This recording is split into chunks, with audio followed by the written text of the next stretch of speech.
สำนักงานส่งเสริมการเรียนรู้ประจำจังหวัดมุกดาหาร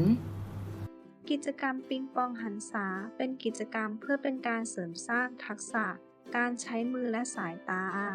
ฝึกการสังเกตและการใช้สมาธิได้อย่างเต็มที่เด็กๆจะอยู่นิ่งมีความพยายามในระหว่างการทำกิจกรรม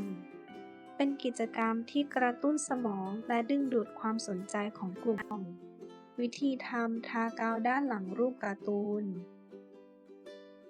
นำรูปภาพติดข้างในฝากล่องกระดาษ